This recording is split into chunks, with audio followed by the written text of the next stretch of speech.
Welcome back. इस video में हम ये देखने जा रहे हैं कि ये स्मोक का क्लाउड है, ये किस तरह फ्रेम बाय फ्रेम हमने बनाया है और इसके अंदर ये जो डिटेल्स हैं, शेड्स वगैरह हैं, ये हमने किस तरह ऐड किए हैं इसमें। इसको अगर मैं थोड़ी देर के लिए पास कर दूं यहाँ पे, कि यहाँ पे मुख्तलिफ शेड्स भी ऐड हुए पड़े हैं और यहाँ पे ये क्लाउड है और ये क्लाउड जो है यहाँ से स्टार्ट होता है स्मोक क्लाउड और ये ऐसा ऐसा जहाँ के डिसअपीयर हो जाता है। तो ये हमने फ्रेम बाई फ्रेम बनाया है। ये कैसे बनाया है और इसके अंदर ये हाईलाइट्स वगैरह या शेडो वगैरह कैसे ऐड किया है, कौन सा टूल इस्तेमाल किया है, तो ये इस वीडियो में हम ये देखने जा रहे हैं। अगर अभी तक आपने चैनल सब्सक्राइब नहीं किया तो सब्सक्राइब करें। वीडियो देखने के बाद आपने इसके ऊपर कमेंट करना है, बताना है कि वीडियो में आपने कुछ सीखा या नहीं, और इसके बाद आपने ये प्रोजेक्ट इसी तरह ही बनाना है या आप इसमें मजीद क्रिएटिविटी लेके आ सकते हैं और अपनी वीडियो को MP4 की सूरत में या गिफ की सूरत में या किसी भी सूरत में हमारा जो फेसबुक का ग्रुप है वहाँ पे पोस्ट करनी है। जब आप ये करेंगे तो देन आप सही तरीके से सीख रहे होंगे। तो चलें स्टार्ट करते हैं इसको बनाना। अभी मैंने फर्स्ट फ्रेम के ऊपर इसको ड्रॉ कर दिया है, इस तरह की शेप को। अभी मैं नेक्स्ट और प्रीवियस फ्रेम्स पे जाने के लिए शॉर्टकट कीज का इस्तेमाल करूंगा। प्रीवियस फ्रेम पे जाने के लिए कॉमा है या लेस देन है, और आगे वाले फ्रेम पे जाने के लिए पीरियड, फुल स्टॉप या ग्रेटर देन की इस्तेमाल होती है। ये लेस देन, ये ग्रेटर देन, तो ये इन दो कीज का मैं इस्तेमाल कर रहा हूँ। यहाँ पे एक इशू है कि जैसे ही मैं नेक्स्ट फ्रेम पे जाता हूँ तो ये गायब हो जाता है। इसके लिए मुझे ऑनियन स्कैन ऑन करनी पड़ेगी इस लेयर के ऊपर। मैं यहाँ से भी कर सकता हूँ या यहाँ से भी कर सकता हूँ। मैंने यहाँ से इसकी ऑनियन स्कैन ऑन कर दी है। अभी मैं नेक्स्ट फ्रेम के ऊपर हूँ और इसको भी मैं एक्सपेंड करता जाऊँगा। ये थोड़ा सा मैंने एक्सपेंड कर दिया और इरेजर टूल लेके आप इसकी थोड़ी सी यहाँ पे क्लीन भी कर सकते हैं अगर ये थोड़ा सा आपको लगे कि ये ख़राब है। अभी मैं नेक्स्ट फ्रेम के ऊपर जाता हूँ तो ऑनियन स्किन की फ्रेम्स ज़्यादा हैं तो मैं इनको कम कर देता हूँ। मुझे सिर्फ एक प्रीवियस फ्रेम चाहिए रेफरेंस के लिए, तो अभी मेरा एक फ्रेम मुझे नज़र आ रहा है। इस बटन के ज़रिए मैंने इसको कम कर दिया। तो इसी तरह अभी मैं तीसरे फ्रेम के ऊपर भी जाके इसको इस तरह ड्रॉ कर रहा हूँ। इरेजर टूल लेके या कटर टूल लेके आप इसको क्लीन कर सकते हैं यहाँ पे। तो इस फ्रेम के ऊपर मेरी ये ड्राइंग मुकम्मल हो चुकी है। अभी मैं इसको फास्ट फॉरवर्ड करूँगा और जल्दी जल्दी यहाँ पे ये ड्राइंग कंप्लीट करूँगा।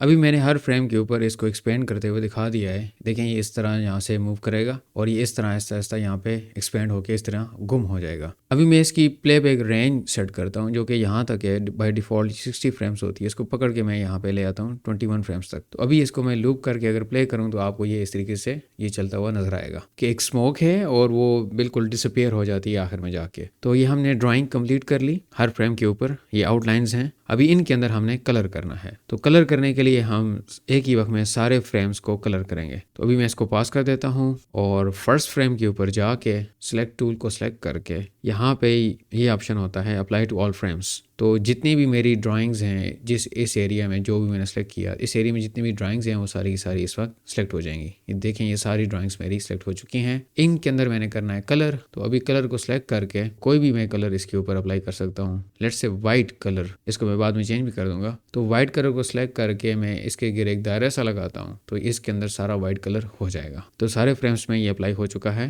देखें ये इस तरह यहाँ पे ये मूव कर रहा है, इस तरह एनिमेट कर रहा है। तो ये वाइट कलर है। इस वाइट कलर को मैं हल्का सा टोन ऐड करता हूँ। इसमें डबल क्लिक करूंगा, हल्की से मैं ब्लूइश थोड़ा सा लेके आऊँगा इसके अंदर। तो ये हल्का सा ब्लू हो गया यहाँ पे, आप देख सकते हैं। सो इसको मैं बंद कर देता हूँ। तो अभी ये जो कुछ भी मैंने किया सारे फ्रेम्स के ऊपर अप्लाई हो चुका है। और अगर मैं ऑनियन स्कैनिंग ऑफ कर दूँ अभी और दोबारा इसको प्ले करूँ तो आपको इस तरीके से ये क्लाउड, स्मोक क्लाउड नजर आ रहा है। इसके अंदर एक और एलिमेंट मैंने ऐड करना है, वो है शेडिंग का, कि इसके अंदर अभी मैं शेड्स ऐड करना चाह रहा हूँ। वो कैसे करेंगे वो हम देख लेते हैं। इसके लिए एक नया टूल हम इस्तेमाल करने जा रहे हैं। तो मैं फर्स्ट फ्रेम पे दोबारा आ जाता हूँ और यहाँ पे ब्रश टूल के नीचे एक और ब्रश छुपा होता है जिसको पुराने ज़माने में रीपेंट ब्रश कहा जाता था। इसको आजकल स्टेंसिल ब्रश कहना शुरू कर दिया इन्होंने। इस ब्रश को सिलेक्ट करके मैं जब इसके ऊपर कुछ भी ड्रॉ करूँगा, सिर्फ जो मेरी कलर्ड चीज़ें हैं, जहाँ पे मेरी ड्राइंग है वहाँ पे मेरी लाइनें अप्लाई होंगी ब्रश की, और जहाँ पे मेरे कोई ड्राइंग नहीं है वहाँ पे कुछ भी ऐड नहीं होगा नया। इसको मैं सेलेक्ट करके करता हूँ और यहाँ से कोई भी मैं दूसरा कलर लेके जिसको मैं बाद में चेंज कर दूंगा और इसको मैं ओ करके इसका साइज थोड़ा सा बड़ा कर देता हूँ। देखें यहाँ पे मैं इसको इस तरह कर रहा हूँ तो ये मेरा शेड उसी जगह पे ऐड हो रहा है जहाँ पे मेरी ड्राइंग मौजूद है। जहाँ पे ड्राइंग मौजूद नहीं थी ऑटोमेटिकली उसने गायब कर दिया। तो ये शेडिंग वगैरह के लिए इस्तेमाल होती है कि आप शेड वगैरह किसी चीज़ को देना चाहें तो इसका इस्तेमाल कर सकते हैं। तो शुरू में शेड के लिए मैं रेड कलर ही इस्तेमाल करूंगा,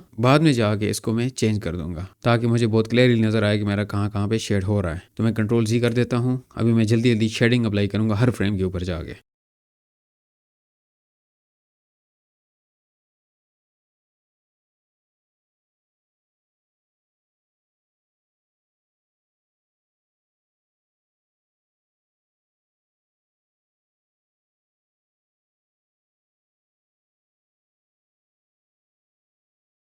अभी मैंने हर फ्रेम के ऊपर जाके शेडिंग ऑन कर दी है। अभी मैं दोबारा अगर इसको प्ले करूं तो ये देखें इस तरह आपको शेड्स भी नज़र आ रहे हैं, लेकिन अभी ये शेड का कलर बहुत बुरा है। इसको ठीक करने के लिए मैं दोबारा इसको स्टॉप करता हूं यहाँ पे और ये वाला जो कलर है मैं लेट्स से मैं फर्स्ट फ्रेम के ऊपर आता हूँ और ये वाला मेरा कलर है शेड वाला। इसको अगर मैं चेंज करूँगा तो ये कलर सेलेक्ट करने के लिए मैंने इसको सेलेक्ट किया और यहाँ पे क्लिक किया तो ये कलर ये मेरा सेलेक्ट हो चुका है। अभी इसका जो है कुछ डार्कर मुझे चाहिए, इसकी ट्रांसपेरेंसी में थोड़ी सी ऑन कर देता हूँ हल्की सी और आई होप कि ये इस वक्त बिल्कुल ठीक है। ये शेड्स इसके मुख्तलिफ अवेलेबल हैं राइट। अब यहाँ पे क्लिक करते जाएंगे। अगेन ये ख़राब हो गया है, दोबारा इसको लाने के लिए आप यहाँ पे क्लिक करेंगे, ये दोबारा आ जाएगा। आई होप कि ये इसके साथ अभी बिल्कुल सही अलाइन कर रहा है। तो ये ट्रांसपेरेंसी थोड़ी सी ऑन करके जब मैंने इसको किया है तो ये बिल्कुल परफेक्ट है मेरे लिए। तो इसको भी मैं कर देता हूँ बंद। अभी दोबारा प्ले करता हूँ मेरी एनिमेशन। देखिए ये एनिमेशन इस तरह प्ले हो रही है। यहाँ पे थोड़ा सा प्रॉब्लम है कि ये यहाँ पे कैमरे के व्यू से बाहर जा रही है, तो इसकी पोजीशन मैं चेंज करना चाहूँगा। फर्स्ट फ्रेम के ऊपर आ चुका हूँ, सेलेक्ट टूल सेलेक्ट किया है, सारे फ्रेम्स को इनेबल किया हुआ है। यहाँ पे अप्लाई टू ऑल फ्रेम्स ये वाला बटन इनेबल करके